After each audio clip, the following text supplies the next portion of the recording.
안녕하세요. C++ 언어 분석을 함께할 김력입니다.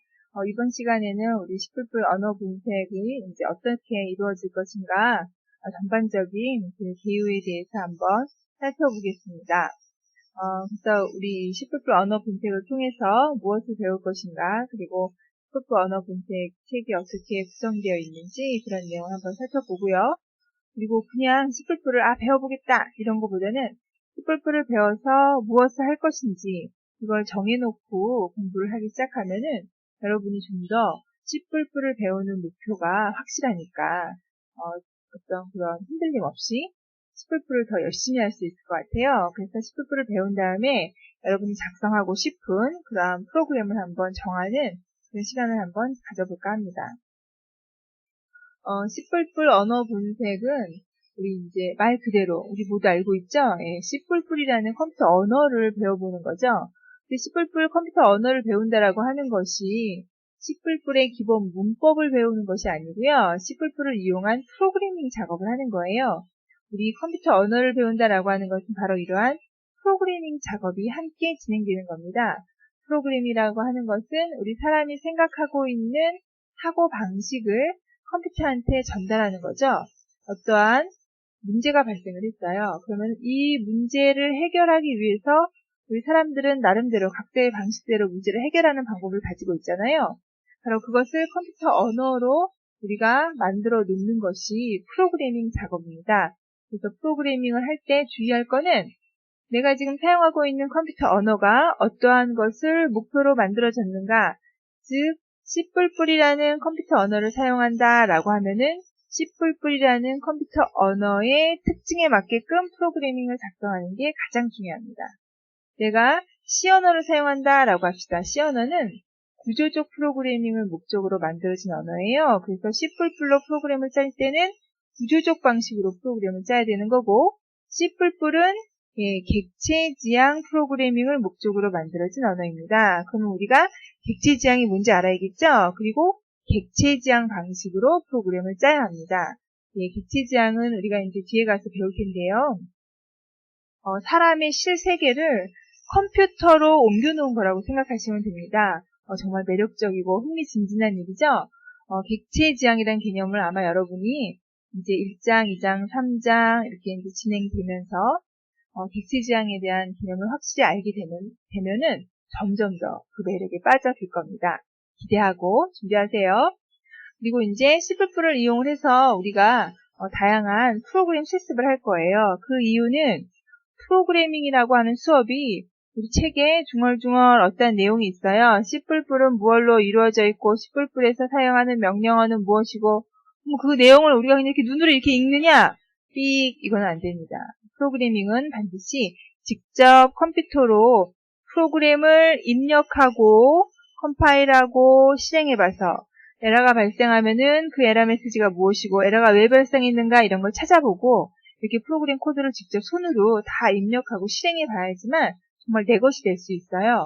눈으로 보는 컴퓨터 언어는 컴퓨터 언어를 이용해서 내가 프로그램 짤 수 있다라고 말할 수 없어요. 반드시 직접 컴퓨터를 통해서 우리가 실습을 통해서 내 것이 될 수 있는 것이 바로 프로그래밍 과목입니다. 꼭 기억해 두세요. 그래서 우리가 이제 1장에서는 C++ 시작하기라고 해가지고 우리가 이제 C++를 배우기 위해서 필요한 컴퓨터 환경 있죠?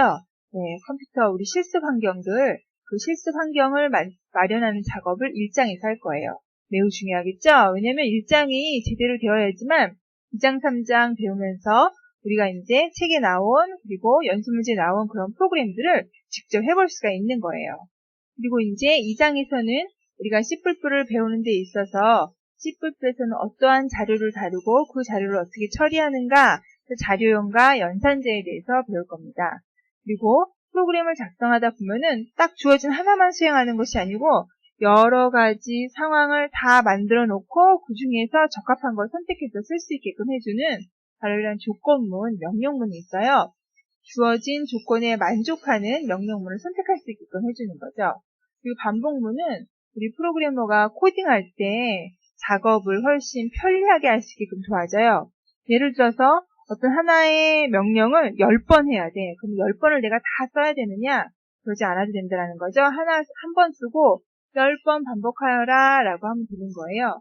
그래서 3장에서는 이러한 조건문과 반복문에 관련된 명령문을 배울 것이고, 네임스페이스라는 것도 역시 배울 거예요. 네임스페이스는 우리 이제 프로그래밍 할 때도 범위를 부여할 수 있습니다. 그래서 그 범위 안에서 인식하는 항목들에 대해서 이제 얘기를 할 건데요. 우리 사람 실세계로 생각을 한다면은 우리 집에 동생이 있는데요. 내 동생 이름이 철수예요. 그럼 내가 집에서 야 철수야 밥 먹어 이러겠죠. 그렇죠? 그럼 철수가 네 밥 먹겠습니다 이러겠죠. 그런데 옆집에 내 친구가 사는데 그 친구 동생 이름도 철수예요. 그러면은 옆집 친구네 집에서 철수야 밥 먹어 라고 하면은 내 친구 동생의 철수를 얘기하겠죠. 그러면은 우리 집 철수, 내 동생 철수가 옆집 철수하고 같이 놀고 있어요. 그럼 여기서 내가 내 동생 철수를 부를 때 야 철수야 라고 하게 되면 두 명의 철수가 다 헷갈리잖아요. 누가 나를 부르는 건지. 그럼 내가 정확하게 얘기해 주려면 내 동생 철수야 라고 얘기하겠죠. 예, 이렇게 내 동생이라고 범위를 주어주는 거, 그걸 컴퓨터 안에서는 네임스페이스, C++ 안에서 네임스페이스라고 얘기를 합니다. 그럼 이게 정말로 컴퓨터 언어에서 어떻게 이루어지는가? 예, 3장에서 우리가 배울 겁니다. 기대하세요. 그리고 이제 4장에서는 우리 고급 변수 사용이라고 해서 이제 컴퓨터 언어에 대해서 관심이 있는 분들은 포인터 이런 얘기 들어보셨을 거예요. 우리가 이제 컴퓨터에서 자료를 저장하는 곳, 그 저장하는 곳에 대한 정보예요. 그래서 실제 컴퓨터 주기억 장치에서 어떤 식으로 할당이 되고 변수가, 그러니까 메모리가 어떻게 할당이 되고 관리되는가, 우리가 프로그램 할 때 그게 어떻게 관련이 되는가, 그런 내용과 관련해서 제공되는 자료형들이 있어요. 그리고 그걸 이용해서 역시 적절한 프로그래밍 작업을 할 수가 있습니다. 그래서 4장에서 그런 내용을 볼 거고요. 5장에서는 논리적인 자료 표현이라고 해서 앞에서 표현한 데이터 자료형들은 주로 이제 물리적인 표현 단위예요. 컴퓨터에서 그 자료를 표현할 때 얼마만큼의 크기가 필요한가 여기에 포커스를 두는데 5장에서부터는 이제 우리 논리적인 사람이 사용하는 자료의 표현 단위를 정의합니다. 그거를 구조체라고 얘기해요. 우리가 이런 내용을 배울 때 사실 실질적으로 그 내용 안에 들어가면은 특별히 어려운 건 없어요. 그런데 이제 용어가 처음 접하다 보니까 조금 겁이 나죠. 네임스페이스 이런 거 딱 들었을 때 정확하게 딱 떠오르지가 않잖아요. 구조체 역시 한 번에 이렇게 딱 떠오르지가 않죠. 그러나 이제 배우고 나면은 쉽게 익숙해질 거예요. 그러니까 여러분이 자꾸 입으로 읽어버릇 하세요. 네임스페이스, 논리적인 자료 표현, 구조체. 그러다 보면은 프로그램 코딩할 때 훨씬 친숙하게 다가갈 수 있을 겁니다. 그리고 6장에서는 함수를 배울 거예요. 함수는 우리가 이제 프로그래밍 작업을 할 때 기능 단위로 묶어주는 거예요. 하나의 기능을 묶은 것을 우리가 한 함수라고 얘기를 합니다. 6장 가서 함수에 대해서 더 자세히 배울 테니까 우선은 함수라고 하면은 정해진 기능을 수행한다 라고 기억을 해두세요. 그래서 1장부터 6장까지 이제 기본적인 내용을 배우고 그리고 7장에서 중간 정리를 할 겁니다. 왜 중간 정리를 할 거냐? 8장서부터 객체와 클래스라는 내용이 들어가요. 우리가 아까 C++은 객체 지향 프로그래밍을 목표로 한다라고 했어요. 그러면은 객체 지향 프로그래밍을 배우려면 객체가 뭔지 알아야겠죠? 예, 그 내용은 8장부터 시작합니다. 그러면은 1장부터 7장은 무엇이냐? 예, 이것은 C++로 프로그래밍을 하기 위한 기본 문법이에요. 그래서 이러한 기본 문법을 정확히 알고 있어야지만 8장에 가서 객체 지향 프로그래밍을 하기 위해서 객체가 무엇이고 우리가 객체 지향 프로그래밍을 하기 위해서 어떤 식으로 사고하고 문제를 풀어나가야 되는가 바로 그런 방법을 배우는 거거든요. 그래서 앞에 1장부터 6장 내용을 기본적으로 알고 있어야지 이 내용을 모르면 8장 가서 객체를 배우다가 프로그램 코드를 보고 이거 무슨 뜻이었지? 뭐 이렇게 헷갈려요. 그러면 여러분이 습득하는데 좀 시간이 더딜 수가 있어요. 그래서 1장부터 6장까지 여러분이 열심히 공부한 다음에 7장에서 한번 중간 정리를 할 거예요. 1장부터 6장까지 내용을 이용해서 간단한 프로그램 코드도 살펴보고 프로그램도 작성을 해봐서 손쉽게 프로그램 코드를 익혀놓고 그 다음에 이제 8장부터 본격적인 객체 지향 프로그래밍이 들어가는 겁니다. 그래서 8장의 객체와 클래스에서 기본적인 사항을 배우고 9장에서는 좀 더 고급화된 그러한 세부 내용을 배울 거예요. 그리고 이제 10장, 11장, 12장 계속 나오는데 다 객체 지향 프로그래밍을 하기 위해서 우리가 배워야 하는 내용들입니다. 그래서 말들을 보면은 문자열, 클래스, 파일 클래스, 상소, 연산자, 오버로딩, 예외 처리, 템플릿 이런 용어들이 사실 우리 실생활에서 쓰이는 용어는 아니죠. 물론 상속 이런 거 우리 알죠. 예, 사람이 사는 세상에서의 상속과 컴퓨터에서 말하는 그 상속은 같은 개념이에요.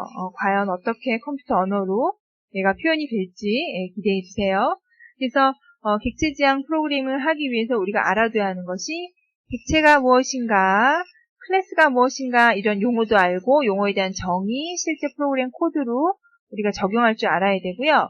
문자열 클래스와 파일 클래스 얘는 이미 제공되는 내용들이에요. 그래서 우리가 사용 방법을 알면 되는 거고요. 그 다음에 이제 얘네들을 이용을 해서 상속이라는 걸 할 거고요. 연산자, 오버로딩도 할 거고 예외 처리 템플릿도 할 거예요.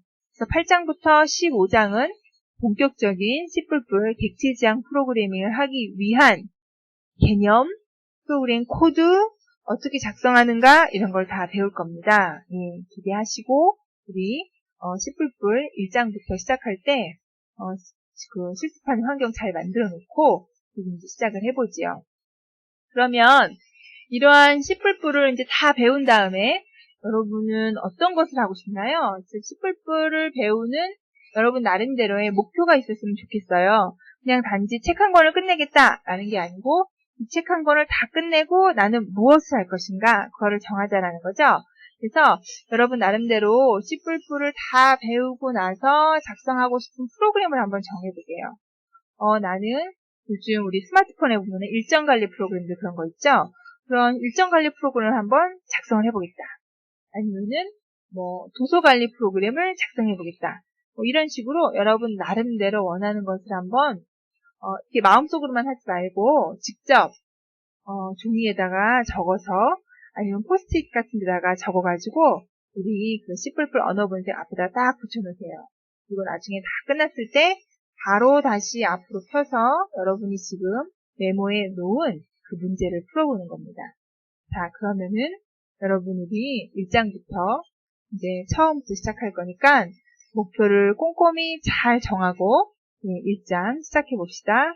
네, 감사합니다.